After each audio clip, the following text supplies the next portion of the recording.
Ce week-end s'est déroulée la nouvelle édition de l'European Dragster au circuit de Clatre, avec au programme vitesse, mécanique et adrénaline, le tout dans une ambiance passionnante et admirative. Aujourd'hui à Clatre, nous organisons le 20e European Dragster avec le record. On a 140 pilotes inscrits en course. Donc une belle fête de la mécanique américaine tout le week-end. Les pilotes s'inscrivent, on a cette fois-ci on doit avoir 8 catégories, donc suivant les véhicules, les performances, des véhicules de série aux véhicules vraiment très modifiés. C'est les pilotes qui s'inscrivent, ils arrivent, ils présentent leur licence, on a un contrôle technique de tous les véhicules et après s'ils sont conformes, ils peuvent aller sur la piste dans leur catégorie.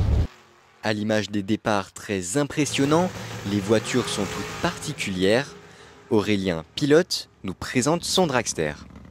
Donc on a un moteur V8 Small Block Chevrolet qui a été stroqué en 434 cubic inch avec des grosses culasses en aluminium, un arbre à cam assez pointu, accouplé à une boîte de vitesse Power Glide de vitesse. Voilà, boîte de vitesse automatique. C'est pas la première fois qu'on pilote la voiture, sauf que l'année dernière on a eu un petit souci mécanique, donc on a refait tout le moteur cet hiver. Voilà, non, c'est une voiture que je commence à connaître. Mais voilà, on a quand même toujours cette adrénaline déjà et le stress par rapport au nouveau moteur. Alors oui, on est stressé, enfin moi j'étais stressé ce matin parce que donc, la voiture sort d'une nouvelle configuration, on a refait tout le moteur cet hiver. Donc oui, les premiers passages comme ça sont assez stressants. La rivalité, oui, quand on est en compétition, il y a toujours de la rivalité. Après, on se connaît tous avec les pilotes, on s'entend tous bien. Je veux dire, c'est juste au moment de la compétition où là, voilà, on est en compétition, Mais après, on va boire un verre ce soir tous ensemble, il n'y a pas de souci. Alors, on a une expo de véhicules américains, Volkswagen, Harley-Davidson, tout ce qui va être aussi véhicule hors du commun. Et en plus, la visite des paddocks et des teams sont en accès libre, donc c'est ce que le public aime bien. Pour le premier jour, j'ai l'impression, donc on fera les comptes en fin de week-end, mais on a l'impression que les gens viennent plus que l'année dernière. C'est génial parce qu'on peut aller dans les stands, visiter, voir les véhicules et tout ça, discuter avec les gens qui ont les véhicules, donc c'est vraiment génial, quoi. C'est vraiment différent. L'ambiance est super sympa, tout le monde est là pour prendre du plaisir. C'est vraiment simple, les gens sont simples et tout, c'est vraiment super. On a la météo pour nous. Apparemment, on vient tous les ans et ça fait que monter en puissance. Je ne sais pas si la piste sera suffisante l'année prochaine.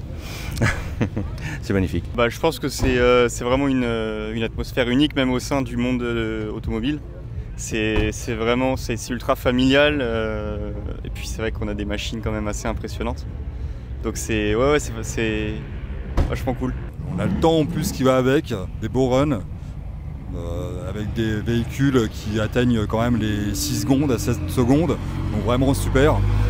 Belle journée, belle organisation et une bonne ambiance, quoi. Très bonne ambiance. Sébastien Lajoux, qui est notre partenaire du trophée, a ce qu'on appelle un jet car qui est propulsé par un réacteur d'avion, donc qui frôle les 400 km/h au bout de 400 mètres.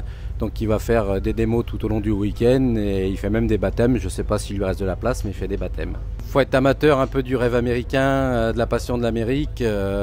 Et Dragster, c'est des véhicules splendides et où la mécanique, on voit jamais ça ailleurs, des gros V8 qui brillent, qui respirent très fort. Il faut venir nous voir.